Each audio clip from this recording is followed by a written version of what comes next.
Buenas tardes. Assalamu alaikum wa rahmatullah.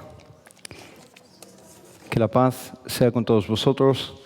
Bueno, es un placer estar aquí con todos vosotros y doy las gracias a Armando y a este foro de espiritualidad que me han invitado para compartir algunas ideas y algunas vivencias de esta relación con un libro sagrado que es el Corán. Y cuando Armando me contactó y me dijo, nos gustaría un taller acerca de espiritualidad desde un punto de vista islámico y una perspectiva acerca del texto del Corán, ¿qué es lo que elegirías? Yo creo que sin dudar y sin rechistar, se me fue a la mente a un capítulo del Corán que, por dos razones. Desde mi punto de vista, es uno de los capítulos más enigmáticos, más profundos del Corán, que de todos los capítulos a lo mejor es uno de mis favoritos. Pero la segunda cuestión es porque ese capítulo para mí fue simbólico también, porque nos ayudó a mí y a muchas personas que seguían una serie de conferencias que hacíamos online diariamente durante 2 meses, ¿no? 60 días, durante la pandemia, ¿no? Y desde nuestras propias cuevas, que son nuestras casas durante la pandemia, que teníamos limitada la libertad de circulación y muchísimas otras cosas, pues nos conectábamos personas de prácticamente todo el mundo, especialmente de España y de Sudamérica, y reflexionábamos acerca de diferentes versículos y pasajes de este capítulo muy importante. Entonces, la cueva, ya no hablando desde el punto de vista de este capítulo, sino desde el inicio de la revelación, me gustaría mencionar que la cueva está presente desde el inicio de la revelación del Corán. Está ahí la cueva como el recipiente en el cual desciende la revelación del Corán. El Corán para nosotros no es una ruptura con las revelaciones anteriores. Creo que eso hay que tenerlo muy en cuenta. De hecho, cuando vino la revelación del Corán al profeta Muhammad, que para nosotros no es un fundador de una religión que se llama el Islam. Esto es un concepto muy interesante. Y disculpad que vaya mencionando varios conceptos, porque creo que estos conceptos poco a poco hay que aclararlos, ya que desde mi punto de vista, el Islam, a pesar de ser una de las comunidades y una de las, entre comillas, religiones, muy entrecomillado porque la palabra no es religión, sino que la palabra es din, es decir, un estilo de vida islámico. Estamos hablando de una comunidad a nivel mundial de casi 2.000 millones de personas. Prácticamente, numéricamente, en cuanto a cantidad, estamos hablando de una comunidad religiosa muy extensa que abarca prácticamente la 1/5 parte o casi la 1/4 parte de toda la humanidad. Pero la paradoja está en que, a pesar de que el Islam sea numéricamente bastante importante a nivel mundial y muy extenso a nivel geográfico en los 5 continentes, el Islam como creencia, como práctica, como código ético, moral, sigue siendo bastante desconocido. Una de las religiones más desconocidas es una de las religiones más extensamente, digamos, presentes a nivel mundial. Y sigue desconocido porque, sin lugar a dudas, se están, digamos, produciendo y manteniendo en el tiempo muchos conceptos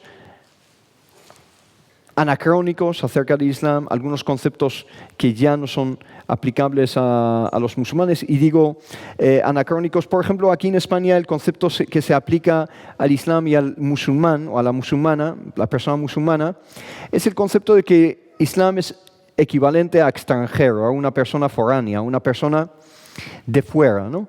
Mientras esa digamos, extranjerización perpetua del Islam y los musulmanes la sufrimos como musulmanes en nuestro día a día.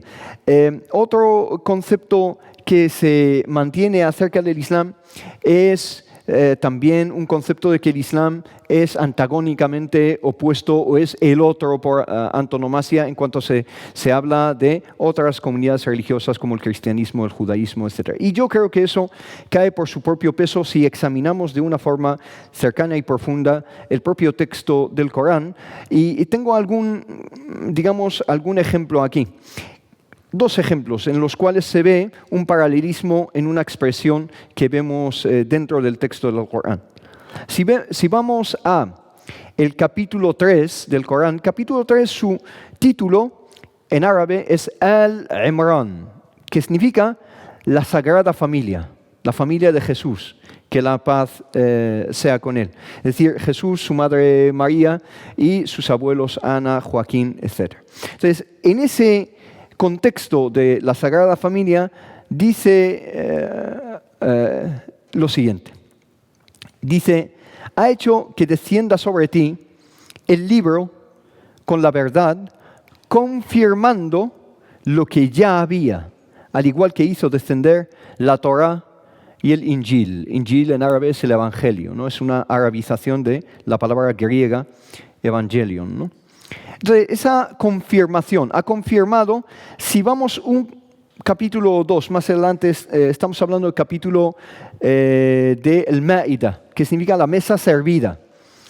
De nuevo, este capítulo con este título hace referencia a la última cena de Jesús, que la paz sea con él. En ese capítulo, hablando de los profetas, desde Abraham, Moisés, etc., llega a Jesús, que la paz sea con él, y dice, وَقَفَّيْنَا عَلَى آثَارِهِمْ بِعِيسَى بْنِ مَرْيَمَ, que significa, e hicimos que otros profetas, siguiendo sus huellas, vinieran después de ellos, Isa, Jesús, hijo de María, confirmando aquello que ya estaba en la Torá. Y le dimos el Injil, el Evangelio, en el que había guía, luz y una confirmación de lo que ya estaba en la Torá, así como una guía y una amonestación para los virtuosos. Entonces, aquí se repite en diferentes capítulos del Corán la palabra confirmación. La palabra confirmación que en árabe sería musaddiqan, que más que confirmación es dar la razón a lo anterior. De entrada, y estos capítulos son capítulos de la época más temprana de la revelación del Corán, porque la revelación del Corán se extiende 23 años desde que empieza la revelación del Corán hasta el fallecimiento del profeta Muhammad, son 23 años. En la época más temprana, la época de Mecca, vemos estas frases, estas expresiones de musaddiqan, dando la razón, confirmando, que significa que ya desde la entrada, la revelación no se define como una ruptura con lo anterior, sino un seguimiento y redirigir la revelación, y por eso se considera al profeta Muhammad, que la paz sea con él, no como el fundador de una nueva religión que se llame Islam, sino la confirmación de todos los profetas y mensajeros ya habidos. Pero antes de eso, y antes de entrar en el inicio de la revelación en la cueva llamada Hira, a las afueras de Mecca, en la cima de una montaña que es Jebel al-Nur, la montaña de la luz, que es una montaña majestuosa y cuesta mucho subir hasta allá cuando vamos en peregrinación a la Meca. Es como un periplo el salir y visitar esa montaña. Antes de hablar de eso, ¿qué significa la palabra Islam? ¿Qué significa la palabra Islam? Algunas personas están muy familiarizadas entre el público con esta noción, otras menos. Pero la palabra Islam es una palabra que, más que una definición breve de Wikipedia, como decía Armando, se ve reflejada en los diferentes relatos que vamos a mencionar dentro de el capítulo 18, que es el capítulo de la caverna, el capítulo de la cueva. Cada uno de esos relatos enfoca el ser humano desde un enfoque determinado y te presenta qué significa la realización del Islam en la vida cotidiana. Islam significa sometimiento al Creador. El someter tu voluntad a una voluntad suprema, que es la voluntad de Allah o Dios o el Creador. Ahora bien, hablando de el inicio de la revelación, antes de que llegase ese momento en la cueva en la cual recibe la primera revelación el profeta Muhammad, que la paz sea con él hacía salidas a la cueva de Hira. Antes de ser profeta y mensajero elegido, hacía unas salidas que tienen un nombre en árabe, que son at-tahannus, que significa el ir a la cueva de Hira de una forma cíclica y pasar largos periodos de ayuno, de adoración, o más que una adoración formal, es un aislamiento y una meditación acerca de la creación, acerca de, digamos, la relación del ser humano con la divinidad. Y tahannus significa el alejarse de la práctica idólatra existente en Meca. En la Meca, pues adoraban ídolos, y los ídolos, la idolatría, recibe en el Corán el nombre de Hins. Hins es la idolatría. Tahannuf significa el alejarse de la idolatría, e iba ahí antes de ser profeta y pasaba largos periodos en aislamiento de su familia, de su entorno social, etc. Hasta que en una noche de Ramadán, y de hecho estamos a pocos días de Ramadán, nos falta un mes para el mes de Ramadán, una noche del mes de Ramadán, que es el 9º mes del calendario lunar, empezó la revelación del Corán con muy pocos versículos. La palabra versículo es una mala traducción desde mi punto de vista a otra palabra en árabe que es aya. Aya. Aya se ha castellanizado dentro del diccionario de la RAE como la palabra aleya. Y aya, su significado original, no es un versículo, no es un texto, sino que es un signo. Aya significa un signo. ¿Un signo en qué sentido? Un signo que te enseña una realidad más allá de lo aparente. Aya tiene dos usos en el Corán.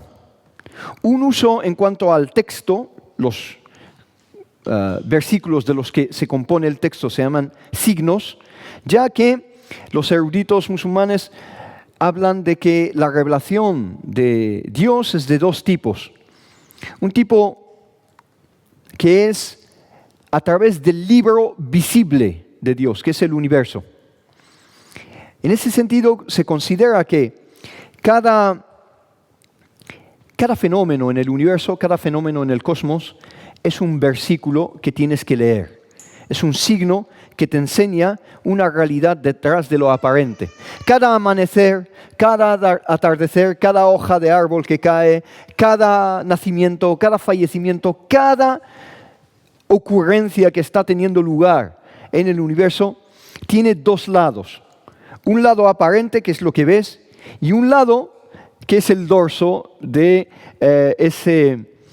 lo que llamaríamos en inglés happening, lo que está pasando. Lo que hay detrás solo se llega a través de lo que se llama tafakkur, que es la reflexión. Reflejar digamos lo que realmente está pasando. Por lo tanto, cada amanecer y cada atardecer, por elegir dos conceptos o dos ocurrencias, las hemos llamado, pues sí, el mundo está cambiando, hay un nuevo día, una nueva noche, etc. Pero, ¿qué es lo que me está comunicando eso que está pasando? Y por lo tanto, eso me está comunicando que mi vida tiene un amanecer, tiene un atardecer, hay un cambio, etc. Y que estoy dentro de un mundo continuamente cambiante, etc. Entonces, eso es aya desde el punto de vista cósmico. Y esto partiendo desde el texto del Corán. No estamos hablando de interpretaciones, etc., sino que el texto del Corán llama cualquier cosa que está pasando en el universo ayat, que son signos del Creador en su creación. Por otro lado está Aya desde el punto de vista textual, y por lo tanto el texto también son signos que me están llamando la atención para despertar, para fijarme en lo que hay detrás. Y si bien a través de la reflexión descifro lo que está pasando en el cosmos, a través de también la reflexión y la ponderación descifro lo que se me está diciendo entre líneas. No solo lo que es aparente, no solo lo que es textual, sino lo que se me está comunicando entre líneas dentro de lo que es el texto sagrado. En ese sentido, el inicio de la revelación empieza con 5 versículos. Son los iniciales de los más de 6.000 versículos que componen el Corán.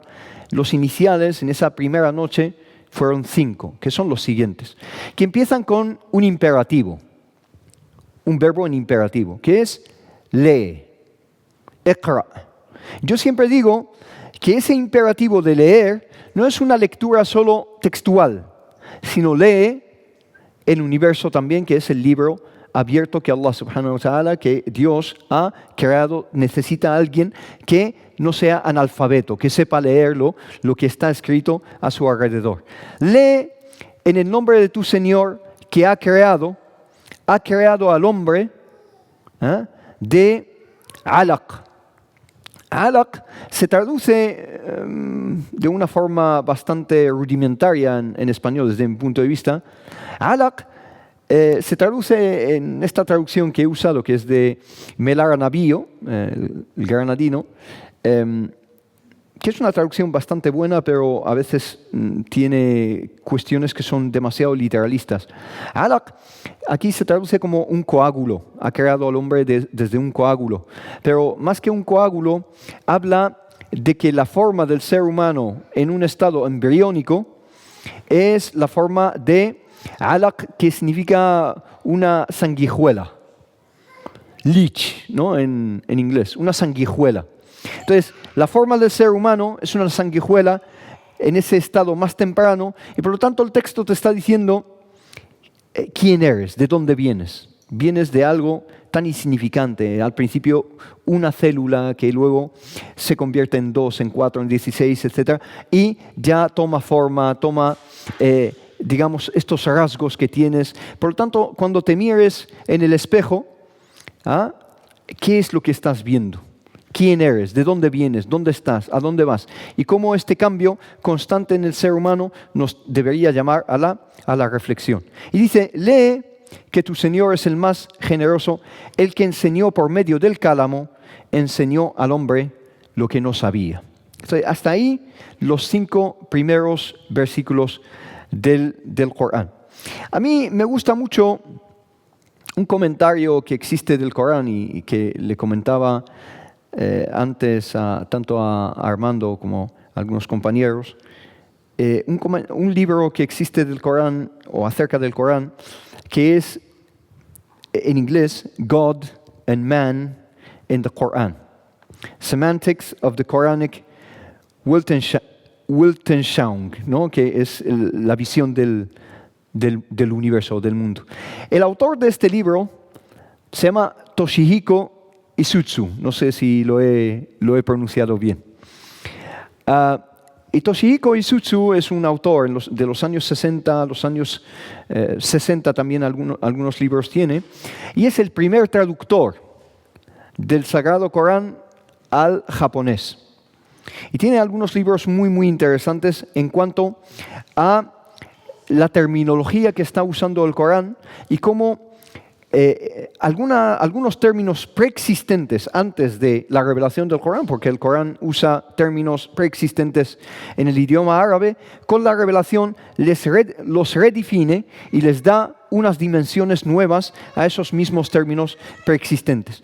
Y en ese sentido dice, por ejemplo, un término que es salat, que es la oración, las oraciones que llevamos a cabo dentro del Islam. Esos momentos, antes cuando me tocó rezar aquí, cuando llegué, le dije a Armando, me disculpas 3, 4, 5 minutos con mucho y voy a rezar, porque tocaba la oración del ocaso. Y 3 minutos o algo así ya había acabado y salí de nuevo. Y me dice, qué rápido, ¿no? Le dije, bueno, es una pequeña dosis, ¿no? Es un pequeño chute digamos, de ese momento de tranquilidad, de entrar en esta cueva en la que estamos hablando para reflexionar, etc. Entonces, hablando del salat, de esas pequeñas dosis que tomamos durante el día, desde antes del amanecer, desde el alba, pasando por el mediodía, la tarde, y la gente se cree que son oraciones largas, etc., sino que son pocos minutos, 5 minutos. El tomar 5 minutos para estar a solas, reflexionar acerca de todos estos significados que estamos mencionando, y se inicia con una breve recitación de 7 versículos del Corán y culmina con esa postración, que todo tiene su significado, todo tiene su simbología, todo tiene su lugar y su secuencia, etc. Entonces dice acerca de ese acto, ¿no? ya ritualizado dentro del Islam, dice, voy a traducir sobre la marcha desde el inglés, dice, with the Prophet Muhammad, salat seems to go back in spirit, not in name, to his pre-Islamic days. Con el profeta Muhammad, la oración parece que pasa a conectarse con sus días preislámicos, en el sentido de que cuando llega la revelación del Corán, el profeta Muhammad ya estaba en un estado de ponderación, de reflexión, etc., en la cueva de Hira, y por lo tanto eso es oración. El Islam simplemente con el paso del tiempo y a través de 23 años le va dando forma ritual a ese momento de reflexión que ya existía antes del Islam. Otro ejemplo, la peregrinación a la Meca, ¿no?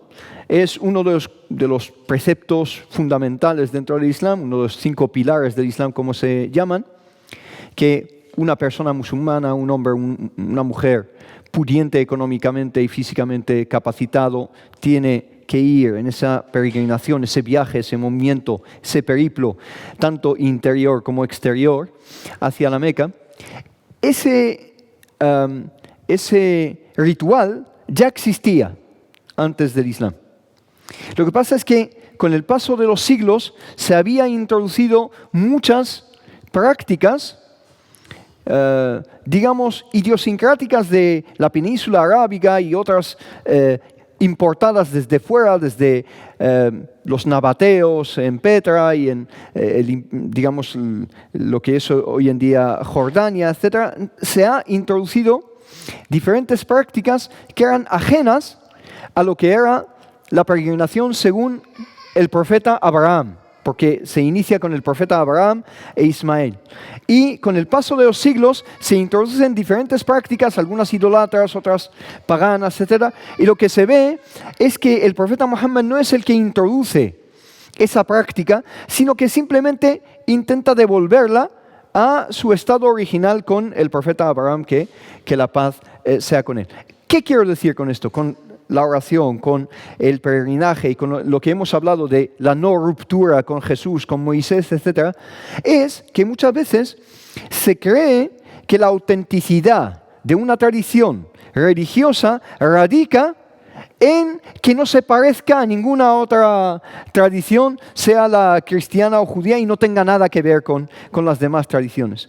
Y eso no es una buena definición desde un punto de vista mío y desde un punto de vista coránico de la autenticidad, sino que la autenticidad es o radica dentro de una continuidad con esa familia de lo que hemos llamado profetas y mensajeros, ¿no? La cueva se presenta en el inicio de la revelación como hemos visto, y es una escena que, para eso, como dijo, está internet, lo podéis buscar, es una escena fundamental en la vida del profeta Muhammad, que la paz sea con él, y marca un antes y un después, y ahí se inicia la revelación del Corán, pero no es el único momento en el cual está presente la cueva, sino que años después, prácticamente 13 años después, cuando el profeta Muhammad, que la paz sea con él, sale en su éxodo de la Meca a Medina, después de una persecución religiosa que duró muchos años y que se llevó la vida de muchos de sus compañeros, etcétera, se ve obligado a abandonar su ciudad natal, y de ahí probablemente viene esa expresión de que nadie es profeta en su tierra, y se va a la ciudad de Medina, que está unos 500 kilómetros al norte. Se va caminando con su fiel compañero Abu Bakr. Bien, pero inicialmente cuando sale de Mecca no se dirige hacia el norte, sino hacia el sur, y se refugia en una cueva a la que también se puede acceder, que está en la cima de otra montaña, que es la montaña de Thawr. Thawr significa la montaña del toro en árabe. Y se refugia ahí durante 3 días para, por así decirlo, engañar a los que le perseguían desde Meca y hacer una maniobra luego para irse hacia el norte. Ahí también, en un momento crucial de la revelación y de la vida del profeta Muhammad, que la paz sea con él, se ve la presencia de la cueva. No obstante, el tema que me gustaría tratar con un poco más de extensión, sin alargarme demasiado, o eso espero, y dejar un poco un hueco a preguntas o respuestas que podéis plantear después, es la simbología de la cueva, no solo en la vida del profeta Muhammad, que la paz sea con él, sino que dentro del texto del Corán. Y ahí debemos de hablar del capítulo 18 del Corán, que es el capítulo de la cueva. Y en ese capítulo hay muchos elementos que son fácilmente reconocibles para cualquier persona que esté familiarizado con el judaísmo, el cristianismo y otras tradiciones religiosas y espirituales. De hecho, el Corán, ¿no? Como se dice en español, contiene numerosas imágenes y simbologías que invitan a la reflexión y a la comprensión profunda de sus enseñanzas espirituales. A veces habla de las nubes, a veces de las montañas, a veces de los ríos, a veces de fenómenos naturales, que lo que hemos dicho al principio, aparentemente son simples fenómenos naturales que esconden detrás otras enseñanzas y otras simbologías, ¿no? De entre estas simbologías o estos textos del Corán que más me llama la atención, está un versículo que dice: y ves a las montañas y crees que son inmóviles, mientras que pasan como pasan las nubes, ¿no? Este versículo del Corán me llama siempre la atención porque indica la transitoriedad de todo, que todo es fugaz, todo es pasajero, todo es transitorio. Y tiene 2 explicaciones. Algunos lo explican de una forma bastante literal, te dicen, no, indica el movimiento de las montañas con el movimiento giratorio de la tierra. Tú piensas que la montaña está quieta, mientras que realmente, como las nubes, se está moviendo. Bien, es una interpretación bastante válida. Pero otra interpretación está muy conectada con el capítulo 18 del Corán, que todo lo que ves es aparente, es transitorio, es fugaz, que todo está en constante cambio. Habla del sol, de la luna, de los árboles, de los océanos. El Corán menciona estos fenómenos porque habla de fenómenos que se producen en lo que se dice en árabe alam.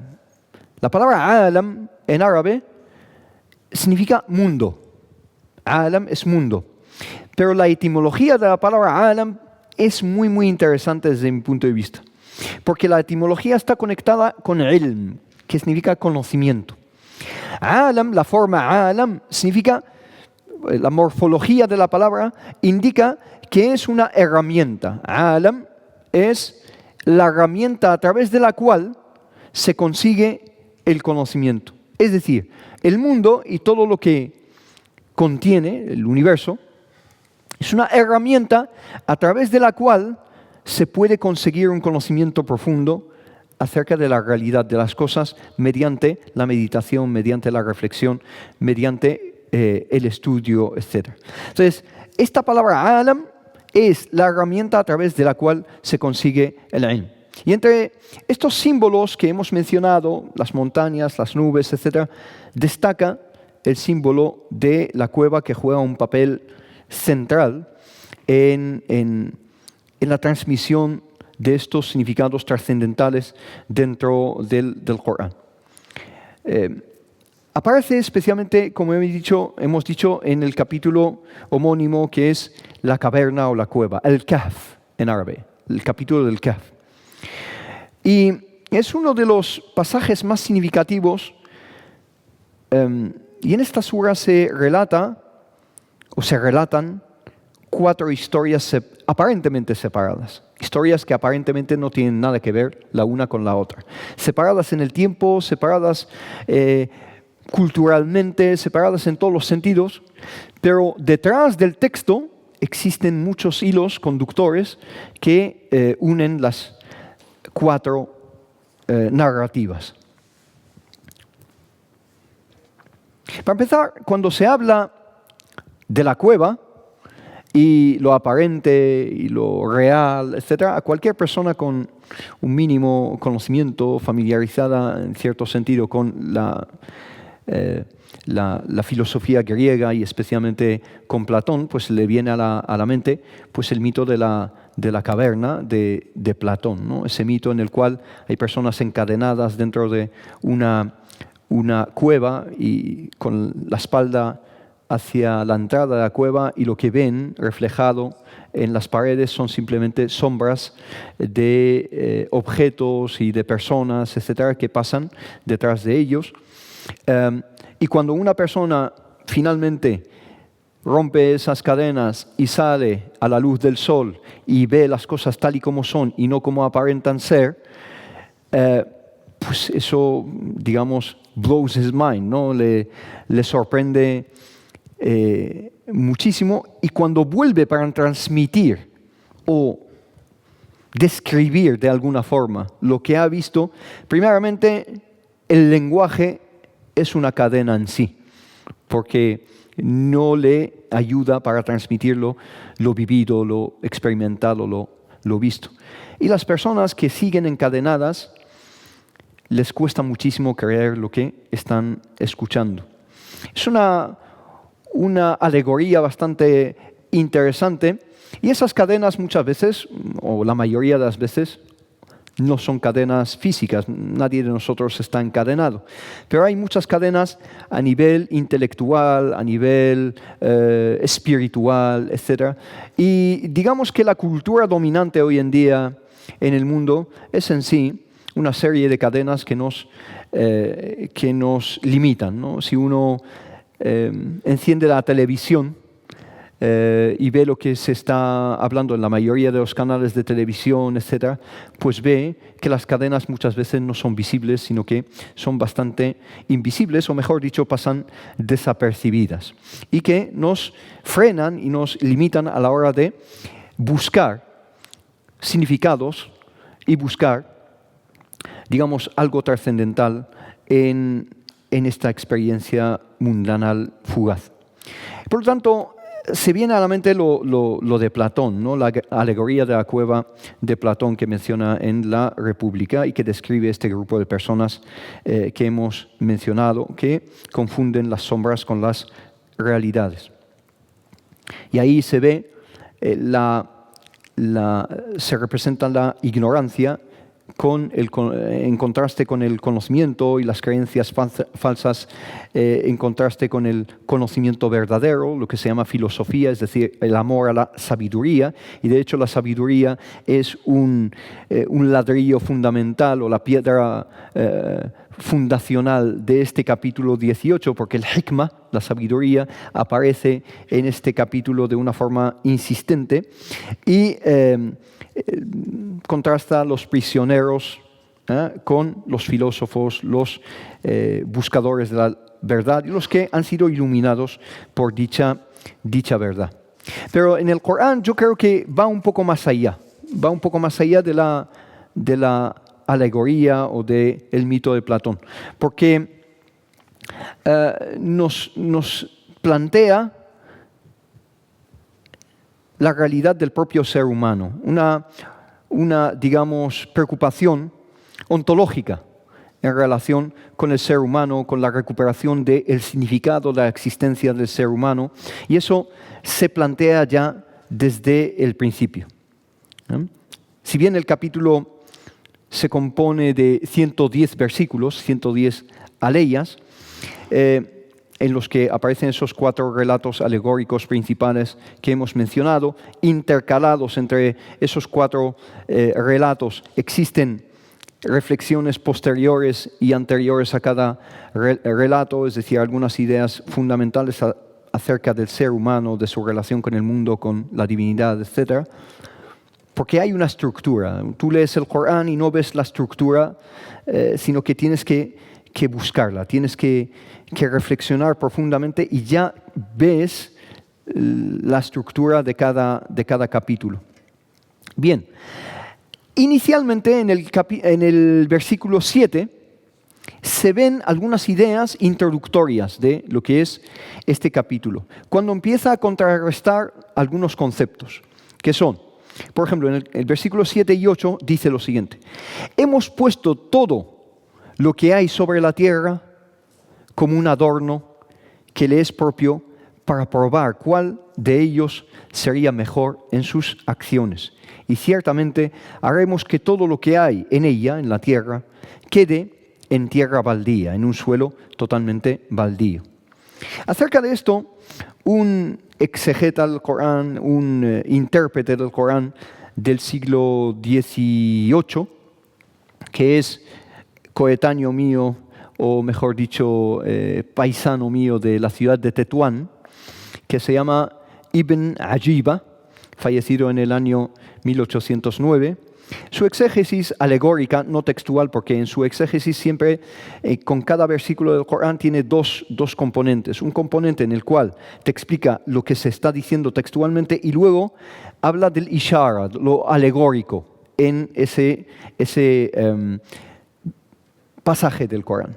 En la parte alegórica acerca de este pasaje dice: cuando alguien ha contemplado su sometimiento a lo divino y se ha liberado de todo lo demás, de manera que se ha liberado del yugo del mundo y sus apariencias, y ha alcanzado el nivel de la presencia y la visión espiritual, Dios revela a su corazón el conocimiento de lo verdadero y lo guía por el camino de los que tienen tawfiq. La palabra tawfiq es muy difícil de traducir, pero es una concordancia entre la voluntad del ser humano y la voluntad divina, por así decirlo. Es decir, ya no tienes que luchar con lo que tú quieres vis-à-vis lo que Dios quiere de ti, sino lo que tú quieres ya automáticamente va en concordancia o se sincroniza con la voluntad divina, por así decirlo. Dios le da este tawfiq y un camino recto y moderado que no tiene exceso ni defecto, protegido en su interior de la desviación y en su exterior de la corrupción y la obstinación. Ese es su comentario acerca de estos versículos introductorios.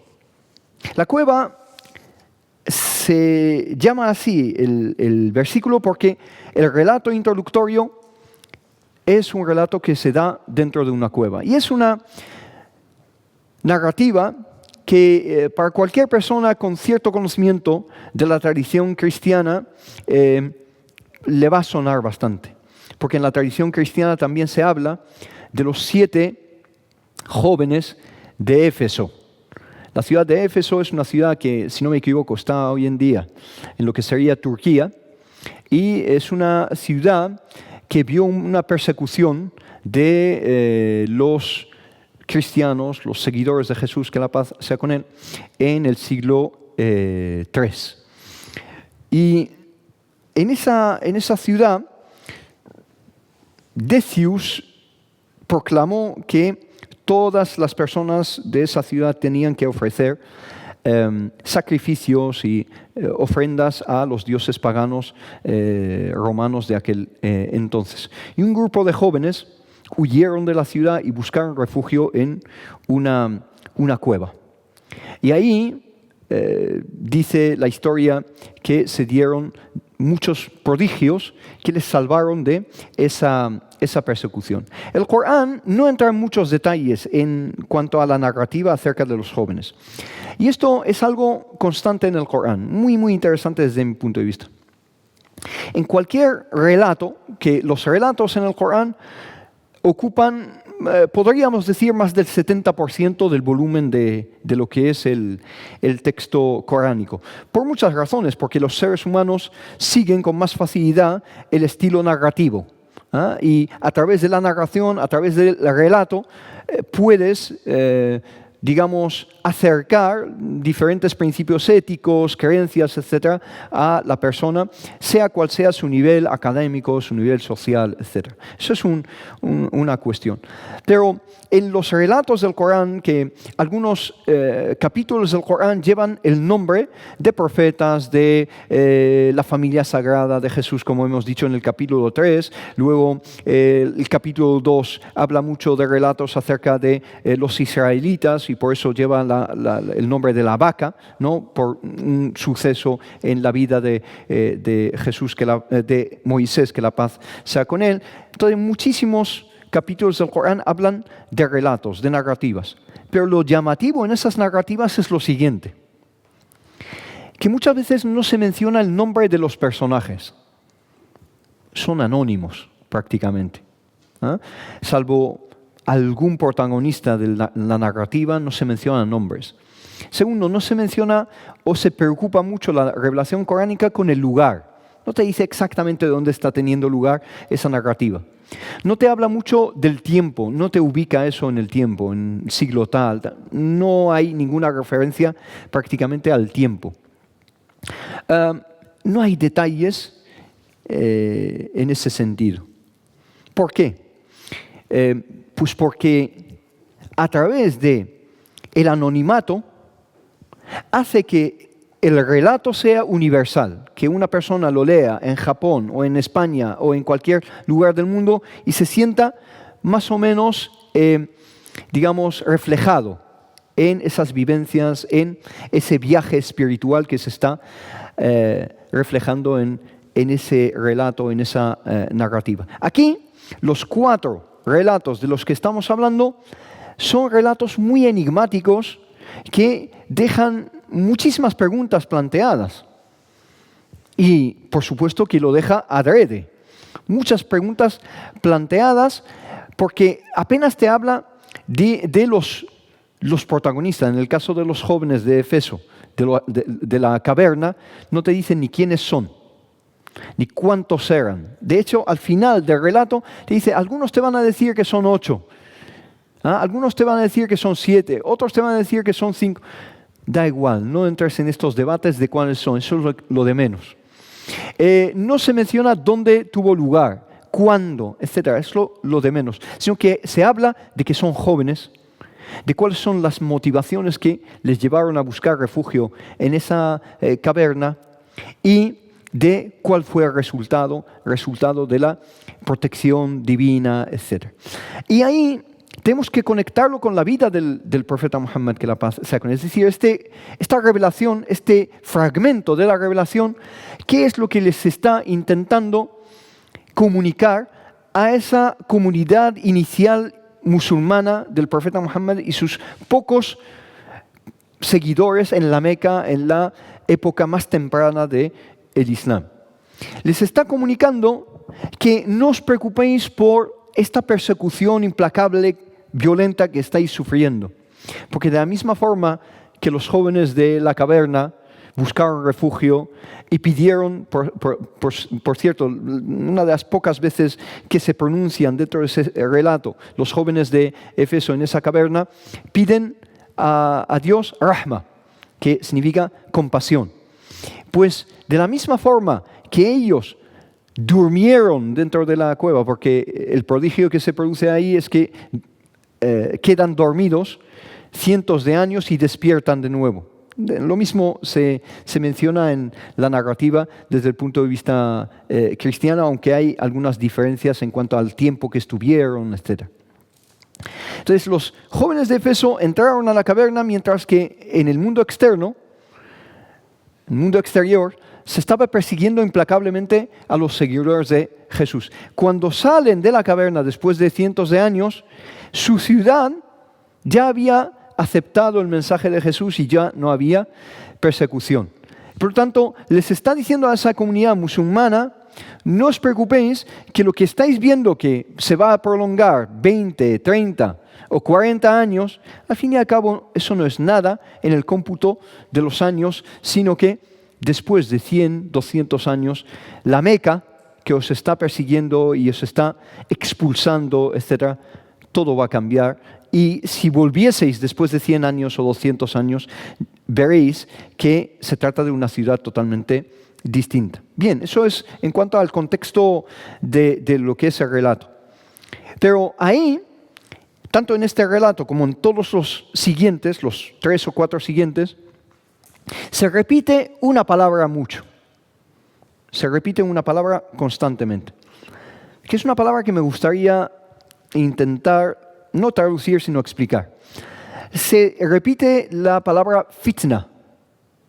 Fitna, que en caracteres latinos sería una F, una I, una T, una N y una A. La palabra fitna viene etimológicamente de una raíz que significa testar algo, especialmente un metal. Una moneda de oro, hay que testarla para ver si es auténtica o ese oro ha sido mezclado con otros metales, etc. Entonces, poner a prueba algo, especialmente un metal. Bien.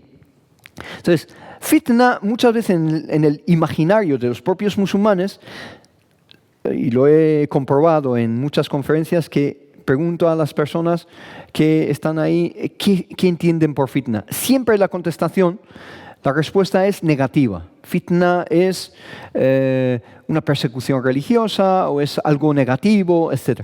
Pero la palabra fitna, desde la terminología del Corán, no necesariamente es negativa, sino que a través de diferentes pruebas, tú estás siendo puesto a prueba para ver de qué metal, de qué, ¿cómo se dice?, de qué pasta está hecho uno. ¿De qué pasta está hecho uno? De hecho, me viene mucho a la mente un dicho del propio profeta Muhammad que dice: "An-nasu ma'adin", que significa las personas son como metales. Y dice, los mejores antes del Islam serán los mejores después del Islam. ¿Qué significa esto?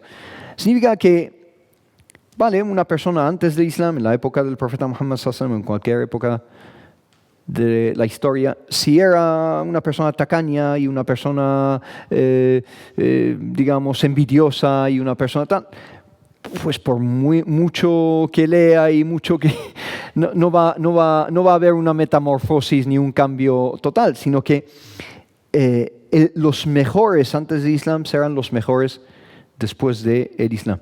Yo, que estudié en la Universidad de Salamanca, el lema, el moto de la Universidad de Salamanca es: lo que la naturaleza no da, Salamanca no presta. ¿Eh? Lo que la naturaleza no da, la naturaleza no presta. En el sentido de que si una persona, si no tiene innatamente esa predisposición al bien, etc., pues por mucho que estudie en Salamanca, no va. Y si no tiene luces, por muchos años que pase en Salamanca, tampoco va a haber un milagro ahí. Lo mismo aquí aplicable a este dicho profético. Y lo conecto con metales en el sentido de que las vivencias, que vamos a ver rápidamente algunos de los campos semánticos y los conceptos que se tratan en este capítulo, estas vivencias y este viaje y este periplo en la vida y estos trompicones y altibajos en la vida son los que te están puliendo para ver de qué metal estás hecho? Algunas personas están hechas de oro y otras personas están hechas de plata y otras personas, como digo siempre, pues están hechas de hojalata, ¿no? Un poco de todo. Y hay amalgamas también, un poco también de mezcla, ¿no? Entonces, la palabra fitna ha quedado claro que es algo que te está poniendo a prueba para pulirte y ver realmente cuáles son tus colores, como se dice en inglés, your true colors, tus colores verdaderos. Entonces, en los 4 relatos existe un leitmotiv, un tema protagonista que es el que está poniendo a prueba a estas personas que se mueven dentro de esa narrativa. En la narrativa de los jóvenes de la cueva, ¿qué es lo que les está poniendo a prueba? Es la fe, ¿no? Hay una persecución por su fe y por lo tanto ahí hay una disyuntiva. Elige el camino a seguir, como decía Robert Frost, ¿no? Tiene un poema muy, muy bonito de el camino no tomado, el camino que no he seguido. Iba en un bosque y se encuentra con 2 caminos y sigue uno de ellos porque tenía que elegir uno. Entonces él, en el camino que sigue hacia adelante, se está preguntando qué habría pasado si hubiese elegido el otro camino. Pues siempre estamos en disyuntivas en la vida, y la vida, una definición de la vida es una constante toma de decisiones. Entonces, en cada decisión estás siendo pulido para ver de qué metal estás hecho y desde dónde estás eligiendo, ¿no? Entonces, ahí la fe es el primer protagonista. En el sentido no solo de que no es que tenían tanta fe que eligieron incluso aislarse de su ciudad, etcétera, que sería una lectura. Pero hay otra lectura desde mi punto de vista muy interesante y que echo en falta que esté en más interpretaciones del Corán, aunque en algunas sí que está probablemente. ¿Qué es? La fe como prueba interna de la persona en el sentido de no sentirse superior a los demás porque tenga más o menos fe que los demás. Hay personas que desde un pedestal religioso o espiritual, etcétera, empiezan a ver por encima del hombro a los demás y empiezan a juzgar y empiezan a decidir quién va a un sitio y quién va a otro, etcétera. Eso también está presente aquí en el sentido de que Dios te da, pero no te da gratuitamente, sino que te da y lo que te concede está ligado a este examen. ¿Qué vas a hacer con lo recibido? Y una cosa que puedes recibir es una apertura a nivel espiritual. Pero esa apertura, ¿a dónde te conduce? ¿Te conduce a la humildad? ¿Te conduce a la soberbia? ¿Te conduce a el desapego a lo mundanal? ¿Te conduce a otro sitio? Entonces siempre estás, incluso desde esa postura de fe o de espiritualidad, expuesto a estas decisiones, no solo decisiones externas, sino decisiones internas a nivel ético, a nivel moral, a nivel de tu visión de ti mismo al fin y al cabo. Esto se ve en el segundo relato. Yendo un poco más rápido, el segundo relato ya pasa de la fe como fitna, como puesta a prueba, a lo material, porque en el segundo relato, tampoco sin mencionar los nombres, ni el sitio, ni el lugar, ni el contexto del segundo relato, te habla de 2 hombres, uno que tiene unos jardines y unos frutos, etc., y otro que no tiene nada, y uno empieza a, digamos, pavonearse y sentir cierta soberbia y altivez hacia la otra persona. Y empieza a decir que todo lo que tengo va a permanecer para siempre y lo he conseguido porque yo he trabajado por mi esfuerzo, por mi tiempo invertido, etc. Y el otro le está diciendo, oye, siente gratitud, expresa reconocimiento. No ves lo que tienes, sino quién te lo ha dado. Y nos habla ahí en ese relato del sentido de la gratitud. De hecho, yo creo que el sentido de la gratitud es un tema de lo más central dentro de la tradición islámica, desde la oración en el cual empezamos con la formulación de las palabras Alhamdulillah Rabbil Alamin, que es la gratitud, es para Dios, el Señor de los mundos, hasta cualquier aspecto del Islam está marcado por esa gratitud constante. Y en ese sentido, en ese segundo relato, se ve claramente lo material como fitna, como algo que nos pone a prueba. Y yo creo que estas palabras y estos relatos no han perdido vigor, especialmente en un mundo cada vez más materialista, cada vez más, por así decirlo, consumista, y nos está llamando la atención al apego a lo mundanal. En el Islam, el desapego se ha traducido o se ha interpretado desde mi punto de vista a veces históricamente de una forma claramente errónea. El desapego se ha interpretado muchas veces como la pobreza, vivir una vida austera, pobre, etc. Y eso es un sentido totalmente equivocado desde mi punto de vista del desapego. Sino que el desapego es lo que me enseñó mi madre, que en paz descanse, ¿no? Que es una maestra para mí. Aún siendo una persona analfabeta y una mujer bastante simple, de pueblo, etc., pero al mismo tiempo, como vamos a ver, una persona aparentemente inferior académicamente, etc., te puede enseñar muchas cosas de la vida. Y me decía, o ella decía una súplica que después con el paso de los años ya hizo clic, que es, ella decía constantemente que Dios ponga el mundo en nuestras manos y no en nuestros corazones.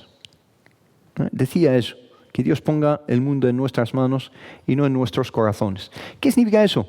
El desapego es poseer, pero no ser poseído por lo que uno posee. Poseer, pero no ser poseído por lo que uno posee. Porque cuando tú posees, puedes usarlo, compartir, etc. Pero si eres poseído, ya te conviertes en un esclavo de lo que tienes. Y eso es la condición del mundo en gran medida hoy. Somos esclavos de lo que tenemos. Y servimos a lo que tenemos más que otra cosa. Y la visión islámica es que todo lo que uno tiene y todo lo que está dispuesto, al fin y al cabo, es una herramienta. Y estos zapatos están hechos para caminar. Pero una vez que yo camino con los zapatos y llego a mi casa, me los puedo quitar y no voy a la cama con los zapatos puestos. O peor aún, que en vez de caminar con estos zapatos puestos, que los lleve sobre los hombros y camine descalzo. ¿Ah? ¿Por qué? Porque los zapatos son muy valiosos. Por lo que podemos decir de los zapatos, podemos decir de la hipoteca y podemos decir de muchas otras cosas que hoy en día son la máxima preocupación de la gente, salvo algunas excepciones. Yo hablo de una forma genérica, ¿no? Hablo en términos un poco, disculpad, un poco vulgares o bajando un poco las cosas al terreno. ¿Por qué? Porque tengo dos observaciones que intercalo aquí entre paréntesis. Uno, que la espiritualidad no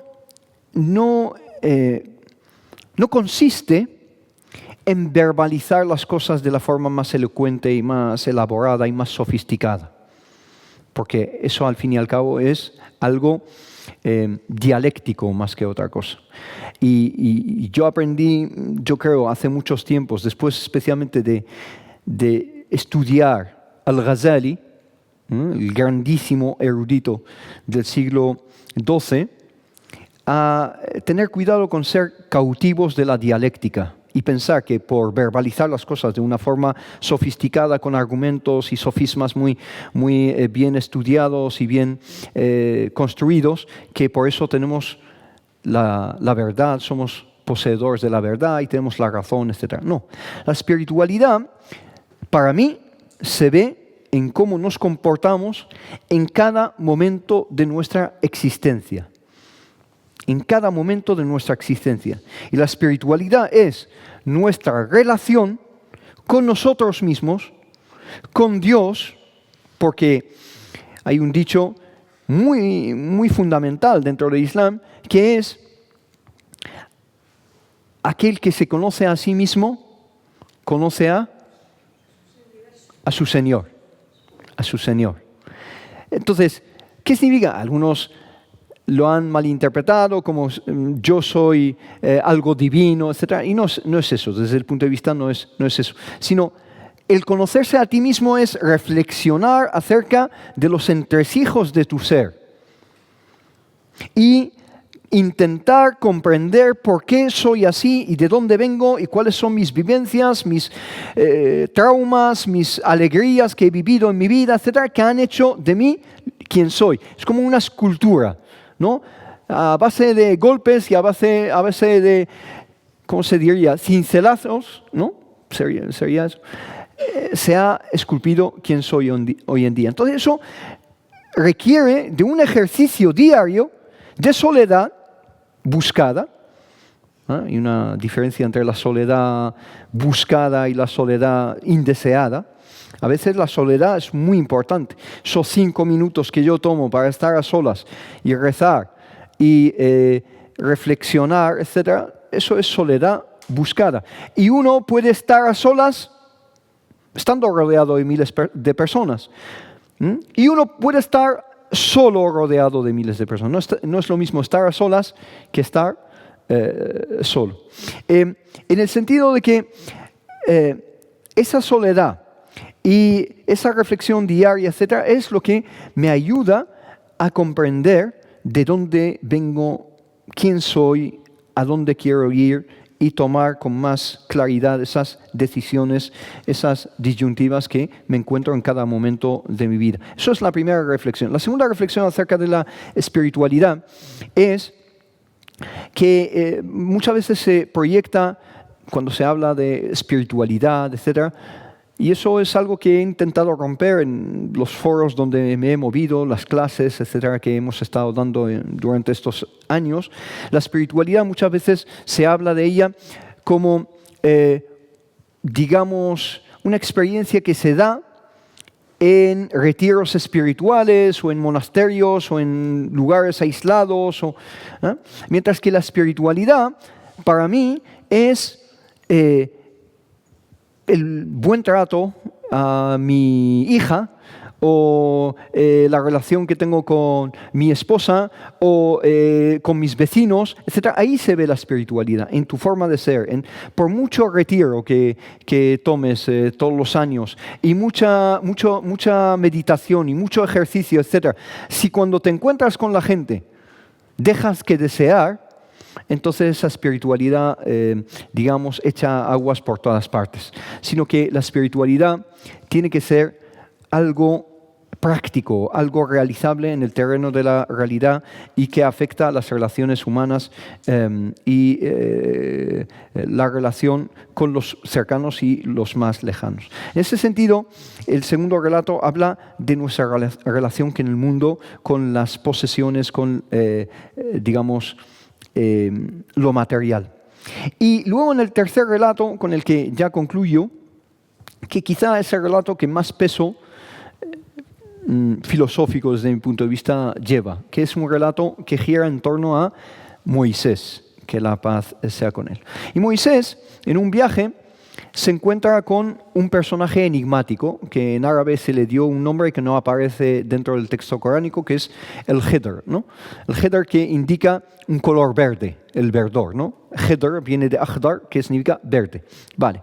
Entonces, Moisés preguntó a Dios, según la exégesis de ese versículo, varias preguntas, entre las cuales está: ¿quién es la persona más sabia del mundo? Y se creía que, porque es el profeta, el mensajero de Dios, etc., le iba a decir Dios: tú. Le dijo: fulanito de tal que está en tal sitio. Dijo: ¿cómo llegó hasta él? Y dijo, tienes que ir a tal sitio donde se unen dos mares y lo vas a encontrar ahí. Esa unión de dos mares, pues, han corrido ríos de tinta de dónde es, el Mediterráneo con el Atlántico, el Mar Rojo con el Mediterráneo, ¿no? Hay muchísimas especulaciones. Pero este Ben Ajiba del siglo XVIII que mencionaba, de Tetuán, etc., tiene algunas visiones muy interesantes acerca de esos elementos que aparecen en el relato. Te dice, esos dos mares que se unen es Moisés con la otra persona, porque Moisés simboliza el conocimiento del mundo tal y como es, lo externo. Zahir es lo aparente. Es basado en la ley, en la Sharia, en la ley, digamos. ¿Ya? Por así decirlo, lo exotérico, se dice así, ¿no? Mientras que Al-Khidr, el otro personaje enigmático que Moisés no conocía, etc., es el otro mar, que es el mar de al-Batin, que es de lo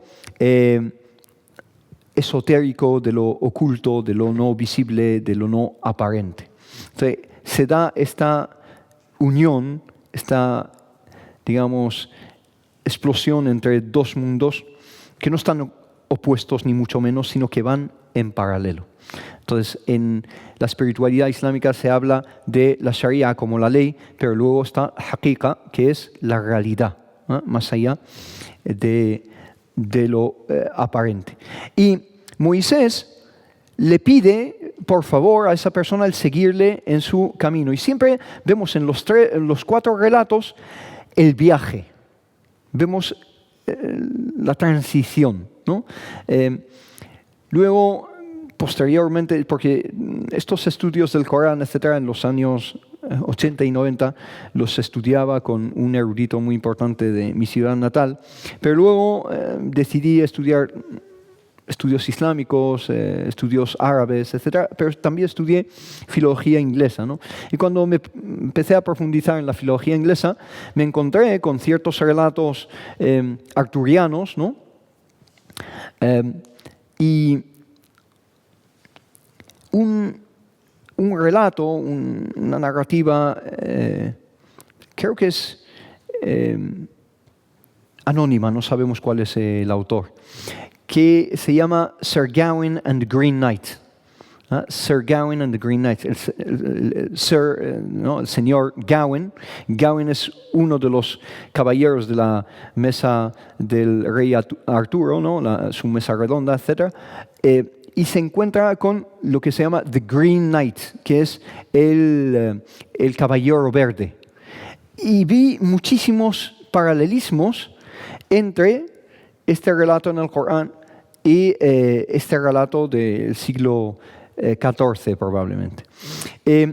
Y bueno, este relato es muy interesante y últimamente lo convirtieron en una película que se llama The Green Knight, ¿no? El Caballero Verde, que es una película muy interesante que es una reflexión acerca de lo transitorio que es la vida y es la posesión mundanal, material, etc. Y me pareció un reflejo cinematográfico de algunos de los conceptos que hemos mencionado de puntillas hoy. Bien, entonces entra en contacto Moisés con este caballero verde y le pide seguirle y le dice, no vas a tener paciencia conmigo, no vas a aguantar. Y le dice, no, inshallah, si Dios quiere, voy a ser una persona con mucho aguante, mucha paciencia. Y van de un lado a otro y tienen algún acontecimiento, algún incidente en 3 lugares distintos. Y en los 3 lugares, este señor hace algo aparentemente negativo o positivo y siempre en las 3 ocasiones Moisés tiene una objeción. Protesta. Dice, ¿cómo puedes hacer eso? Esto que has hecho es obsceno, es grave, etc. Y dice, ¿acaso no te he dicho que no vas a tener paciencia? ¿Acaso no te he dicho que no comentes nada de lo que estoy haciendo? Tú simplemente sígueme, observa, y no tienes derecho a hablar, simplemente guarda silencio. Y Moisés no puede guardar silencio, sino que se pronuncia al respecto. Y ya en la tercera ocasión le dice, aquí tenemos que partir caminos y tenemos que separarnos y te voy a interpretar, te voy a decir cuál es la interpretación de las tres cosas que has visto, y le interpreta lo no aparente en cada una de esas vivencias. Y ya Moisés despierta y tiene una visión distinta de no juzgar solo por lo que ves, sino desde otras perspectivas que a lo mejor no tienes acceso, no alcanzas a ver con tu visión externa, sino que hay una visión interna. Y por eso en árabe se habla de dos visiones distintas. Se habla del basar, que es la visión como sentido, y del basira. Basira es una visión del ojo del corazón, es decir, a través de una visión interna espiritual, ¿no? Existe ese concepto y esa dicotomía entre lo externo y lo interno. Y bien, así, digamos, concluye esa historia, ese relato de Moisés. Por lo tanto, aquí también se da una fitna. La primera fitna hemos dicho, fitna como prueba. La primera fitna hemos dicho que es la fe. La segunda es el dinero, que es las posesiones mundanales. Aquí la fitna es el conocimiento. A través del conocimiento uno se cree que ha llegado, que está por encima de los demás. Pero como dice el Corán, por encima de cualquiera que sepa, hay otro que sabe más. Eso dice en el capítulo 12 del Corán, ¿no? Por encima de cualquier persona que piensa que tiene el máximo saber va a encontrar que hay alguien que sabe más. Y la cuarta historia, que no me da tiempo de mencionar, habla de la fitna, la prueba del poder. Dice, el poder corrompe, ¿no? Y mucho poder corrompe mucho, ¿no? Entonces, el poder que se le da a otro personaje enigmático, que es un rey que el Corán llama Dhul Qarnayn, ¿no? Que hace referencia a dos cuernos, ¿no? Que tenía este rey. Y no se sabe exactamente quién es. Hay muchísimas especulaciones. Algunos dijeron que es Alejandro Magno, otros dicen que es el emperador asirio, que es Qurash al-Awwal, que significa Ciro I el Grande, que conquistó muchas regiones del mundo, etc. Pero más allá de lo que es el personaje que el Corán no menciona, lo importante dentro del texto coránico, más allá de lo provincial o digamos local, etc., te habla de el concepto, del significado. Eso es lo que tenemos. Y ahí habla de la fitna, la prueba del poder, ¿no? De nuevo, Dios no da algo gratuitamente, sino si te da poder es de nuevo una disyuntiva, una decisión que tienes que tomar, cómo vas a utilizar aquello que se ha puesto en tu haber. Y ahí, digamos, se concluye esta historia o este relato con la conclusión del capítulo de la cueva, el Kahf, que en los 4 relatos nos está marcando siempre una dicotomía entre lo aparente y lo real, entre lo transitorio, lo permanente, entre lo mundanal y lo celestial. Bien, no me voy a extender más. Muchísimas gracias por vuestra invitación y un placer. Gracias.